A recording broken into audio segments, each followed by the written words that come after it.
할렐루야. 새벽 예배 자리에 나오신 성도님들을 주님의 이름으로 축복하고 환영합니다. 이 시간 함께 기도하며 또 예배 자리로 나가도록 하겠습니다. 함께 기도하겠습니다. 하나님, 우리를 인도하시는 하나님의 은혜를 사모하며 또 다시 예배 자리로 나아갑니다. 저희들 늘 주님을 사랑하는 마음으로 예배 자리에 나가는 성도님들의 심령마다 하늘의 은혜와 평강을 부어 주시옵소서.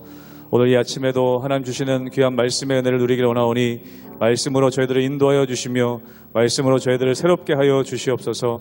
감사하며 예수님의 이름으로 기도하옵나이다. 아멘.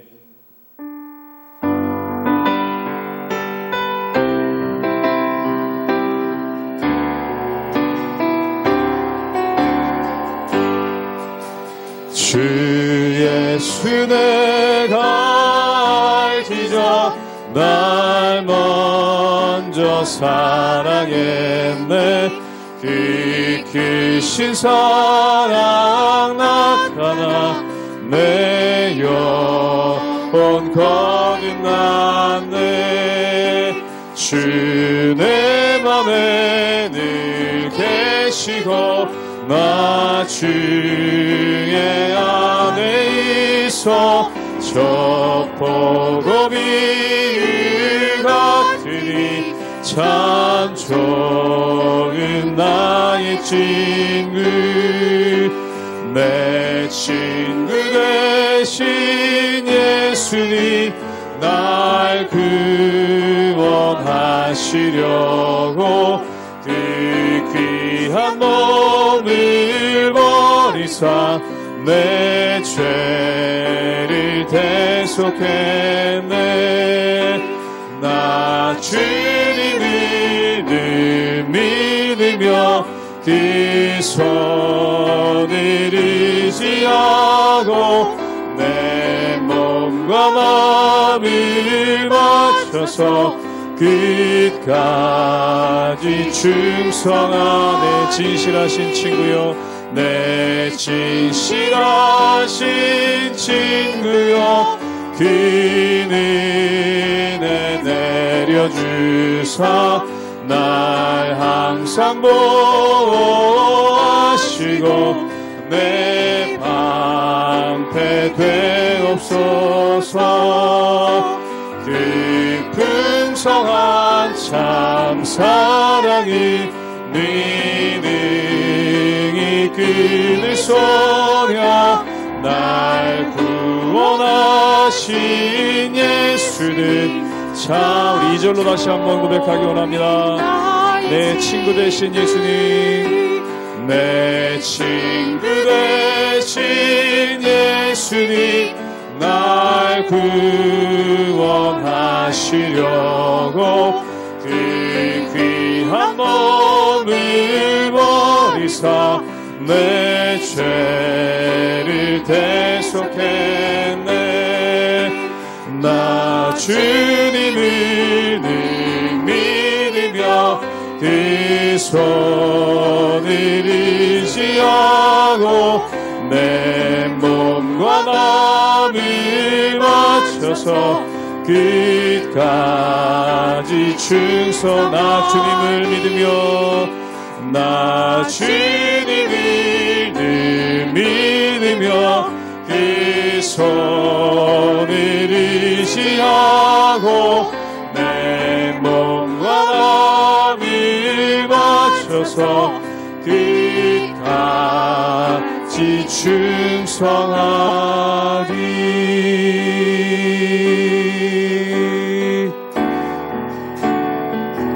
괴로울 때 주님의 얼굴 보라. 평화의 주님 바라보아라. 세상에서 시달린 친구들아 위로의 주님 바라보아. 눈을 들어 주를 보라. 눈을 들어 주를 보라. 내 모든 염려 주께 맡겨라. 슬플 때에 주 사랑의 주님 안식 주리라. 힘이 없고 내 마음 연약할 때 능력의 주님 바라보아라. 주의 이름 부르는 모든 자는 힘주시고. 이 절로 다시 한번 고백하기 원합니다. 힘이 없고 마음이 연약할 때 힘이 없고 내 마음 능력의 주님 바라보라. 능력의 주님 바라보아. 주의 이름 부르는 자는 주의 이름 부르는 모든 힘주시고 지켜주시리. 힘주시고 늘 지켜주시리. 아멘. 눈을 들어 주를 보라. 눈을 들어 주를 보라. 내 모든 염려 주께 맡겨라. 슬플 때에 주님의 얼굴 보라. 사랑의 주님 안식 주. 눈을 들어 주를 보라. 눈을 들어 주를 보라. 내 모든 염려 주께 맡겨라. 슬플 때에 주님의 얼굴 보라. 사랑의 주님 안식 주리라.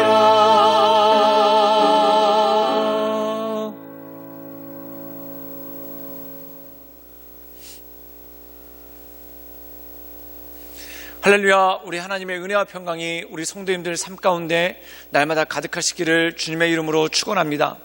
우리가 어제 말씀해 보면은 이스라엘 백성들이 자기들 눈앞에 어려움이 닥치니까 바로 하나님을 원망하며 나가는 그러한 모습이 있는 것을 보게 됩니다. 이것이 바로 사람의 어리석음입니다. 하나님께서 그동안 행하신 기적들, 또한 하나님께서 그동안 행하신 일들을 보면서도 마음 가운데 아무것도 남기지 못하는 것이 바로 사람이고 사람의 연약함이라는 것이죠. 사랑하는 여러분, 우리가 하나님의 말씀을 묵상하고 또한 그것 가운데 날마다 거해야 되는 이유가 무엇입니까? 바로 인간의 연약함이 그것이라는 것입니다. 그것이 무엇이냐면 어제 하나님께서 아무리 큰 은혜를 주셨어도 오늘 당장 어려움이 닥치면 어제의 은혜를 기억하지 못하고 당장 오늘 불평하는 게 바로 사람이라는 것입니다. 그러나 우리가 어제의 은혜를 기억한다면 어제도 역사하신 하나님께서 우리에게 오늘도 동일하게 역사하실 것을 믿고 주님을 기다리며 나가는 것이 바로 진정한 지혜 아니겠습니까? 근데 사람들은 때때로 그것을 기억하지 못하는 경우가 참 많은 것을 보게 됩니다. 오늘 말씀 가운데 보면은 이 이스라엘 민족만 어리석은 것이 아니라 이집트 백성들도 어리석은 것을 보게 됩니다. 그들이 10가지 재앙을 통해서 하나님의 권능을 경험했지만 또 깨닫지 못하고 오직 자신들의 힘만 의지하는 그러한 연약한 모습이 보이게 되는 것을 우리가 이 말씀을 통해 알 수 있습니다. 사랑하는 여러분, 우리가 하나님의 말씀을 묵상하는 것이 왜 중요할까요? 또한 하나님의 일들을 기억하는 것이 왜 중요할까요? 그것이 바로 오늘 우리가 살아가는 힘이 되고 능력이 되는 하나님의 은혜가 되기 때문에 그렇다는 것입니다.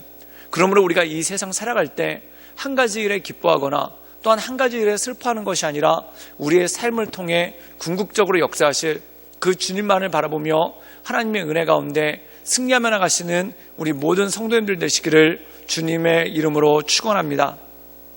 출애굽기 14장 15절에서 31절까지의 말씀입니다. 여호와께서 모세에게 이르시되 너는 어찌하여 내게 부르짖느냐. 이스라엘 자손에게 명령하여 앞으로 나아가게 하고 지팡이를 들고 손을 바다 위로 내밀어 그것이 갈라지게 하라. 이스라엘 자손이 바다 가운데서 마른 땅으로 행하리라.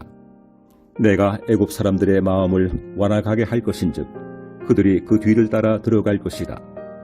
내가 바로와 그의 모든 군대와 그의 병거와 마병으로 말미암아 영광을 얻으리니 내가 바로와 그의 병거와 마병으로 말미암아 영광을 얻을 때에야 애굽 사람들이 나를 여호와인 줄 알리라 하시더니 이스라엘 진 앞에 가던 하나님의 사자가 그들의 뒤로 옮겨가매 구름 기둥도 앞에서 그 뒤로 옮겨 애굽 진과 이스라엘 진 사이에 이르러 서니 저쪽에는 구름과 흑암이 있고 이쪽에는 밤이 밝음으로 밤새도록 저쪽이 이쪽에 가까이 못하였더라. 모세가 바다 위로 손을 내밀매 여호와께서 큰 동풍이 밤새도록 바닷물을 물러가게 하시니 물이 갈라져 바다가 마른 땅이 된지라. 이스라엘 자손이 바다 가운데를 육지로 걸어가고 물은 그들의 좌우에 벽이 되니 애굽 사람들과 바로의 말들 병거들과 그 마병들이 다 그들의 뒤를 추격하여 바다 가운데로 들어오는지라. 새벽에 여호와께서 불과 구름 기둥 가운데서 애굽 군대를 보시고 애굽 군대를 어지럽게 하시며 그들의 병거 바퀴를 벗겨서 달리기가 어렵게 하시니 애굽 사람들이 이르되 이스라엘 앞에서 우리가 도망하자. 여호와가 그들을 위하여 싸워 애굽 사람들을 치는도다.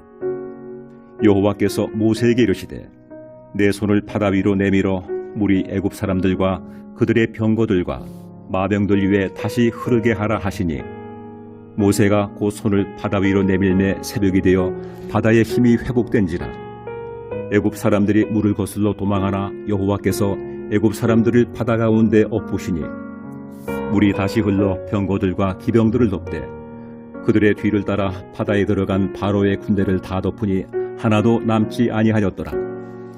그러나 이스라엘 자손은 바다 가운데를 육지로 행하였고 물이 좌우의 벽이 되었더라. 그날에 여호와께서 이같이 이스라엘을 애굽 사람의 손에서 구원하시매 이스라엘이 바닷가에서 애굽 사람들이 죽어 있는 것을 보았더라.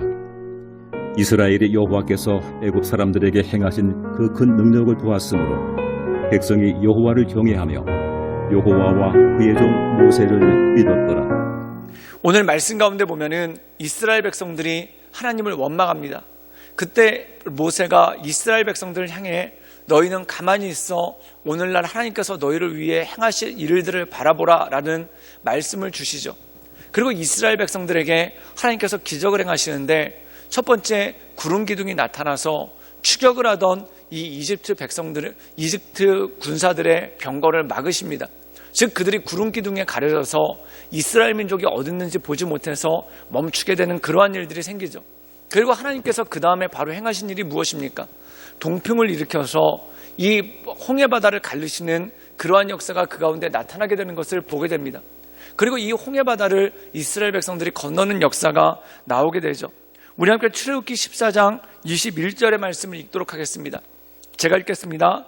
모세가 바다 위로 손을 내밀매 여호와께서 큰 동풍이 밤새도록 바닷물을 물러가게 하시니 물이 갈라져 바다가 마른 땅이 된지라. 오늘 말씀 가운데 보면은 밤새도록 동풍이 불어서 이 바다가 갈라지게 되었다라는 말씀이 나옵니다. 하나님의 엄청난 기적이고 하나님의 엄청난 역사 아닙니까? 그리고 이스라엘 백성들은 불평하던 것을 그만두고 하나님의 놀라운 역사를 바라보며 이 홍해바다를 건너게 되는 그러한 일들이 그 안에 있는 것이 보게 됩니다. 그런데 문제는 뭐냐면 바로 이집트 사람들입니다. 이 이집트 군병들이 이것을 보고 어떻게 행합니까? 우리 함께 출애굽기 14장 23절의 말씀을 읽도록 하겠습니다. 제가 읽겠습니다. 애굽 사람들과 바로의 말들, 병거들과 그 마병들이 다 그들의 뒤를 추격하여 바다 가운데로 들어오는지라. 오늘 말씀 가운데 보면은 하나님께서 홍해바다를 갈르십니다. 이 홍해바다를 가르는 것을 이스라엘 민족들만 본 것이 아니라 바로 이집트 군병들도 봤다는 것이죠. 그렇다면 이 홍해바다가 갈라지는 것을 보고 무엇을 느껴야 됩니까? 하나님께서 역사하시는구나. 또한 하나님의 일하심이 있구나. 또한 하나님께서 이스라엘 민족을 구원하기로 작정하셨구나. 그렇다면 거기서 물러나야 될 거 아닙니까? 그런데 오늘 말씀 가운데 보면은 오히려 바닷속으로 들어가서 이스라엘 민족을 추격하게 되는 그러한 일들이 벌어지게 되는 것을 보게 됩니다. 사랑하는 여러분, 조금이라도 생각을 한다면 어떻게 이렇게 할 수 있겠습니까? 또한 지난 날을 돌아보면서 10가지 재앙으로 인해서 하나님께 혹독한 징계를 받았던 이집트 백성들 아닙니까? 그런데 오늘 말씀 가운데 보면은 그들이 의지한 것은 무엇입니까? 하나님의 권능을 두려워한 것이 아니라 자기들이 가지고 있는 병거, 또한 자기들이 가지고 있는 말들을 의지하면서 이 이스라엘 백성들을 죽이려고 쫓아갔다는 것입니다. 속담에 보면은 그런 말이 있죠. 사슴을 쫓는 자는 산을 보지 못한다라는 그러한 말이 있습니다. 이것은 무엇입니까? 자기의 욕망에 사로잡혀 있다 보면은 정말 큰 것을 바라보지 못해 그것 때문에 쓰러지고 넘어질 수밖에 없다라는 것이죠. 오늘 말씀 가운데 보면은 이 이집트 군병들이 눈이 멀었습니다. 무엇에 눈이 멀었는가? 바로 이스라엘 사람들을 향한 증오, 또한 자신들이 가지고 있는 힘으로 좀만 더 쫓아가면은 이스라엘 사람들을 죽일 수 있다라는 그러한 근거 없는 자신감, 이 두 것에 눈이 멀어서 홍해바다를 가르시는 하나님의 역사를 바라보지 못하는 그러한 어리석음이 그 가운데 나타난다는 것입니다. 사랑하는 여러분, 정말 그렇습니다. 우리가 우리의 욕심에 눈이 멀거나 또한 우리의 증오에 눈이 멀면 하나님의 역사를 바라보지 못합니다. 하나님의 역사를 바라보지 못한 채 그냥 돌진하다가 쓰러지고 넘어지는 그러한 모습이 생긴다는 것이죠. 사랑하는 여러분, 때때로 우리의 마음 가운데 있는 욕심이 우리의 눈을 멀게 하지 않도록, 또한 우리 마음 가운데 있는 욕망과 증오가 우리의 눈을 멀게 하지 않도록 하나님의 말씀을 묵상하고 그 말씀 가운데 살아간다는 것은 너무나 중요한 일입니다. 그러면 날마다 하나님을 바라보며 하나님의 은혜 가운데 날마다 서나가시는 우리 모든 성도님들 되시기를 주님의 이름으로 축원합니다. 함께 기도하시겠습니다. 늘 언제나 살아서 역사하신 주님, 오늘 말씀 가운데 보면은 증오의 눈멀어, 또한 자기들이 가지고 있는 욕망의 눈멀어 하나님의 역사와 하나님의 살아계심과 큰 뜻을 보지 못하는 이집트 군병들의 어리석음을 보게 됩니다. 하나님, 우리가 이 세상 살아갈 때 우리 욕심 때문에 또한 우리 욕망 때문에 하나님의 뜻을 저버리지 않도록 주님 도와주시고 날마다 우리의 삶 가운데 역사하시는 하나님의 큰 은혜와 권능을 바라보며 그 말씀 가운데 순종하며 나가는 그러한 믿음의 사람으로 우리가 설 수 있도록 주님 우리 가운데 역사하여 주시옵소서. 예수님의 이름으로 감사하며 기도드리옵나이다. 아멘.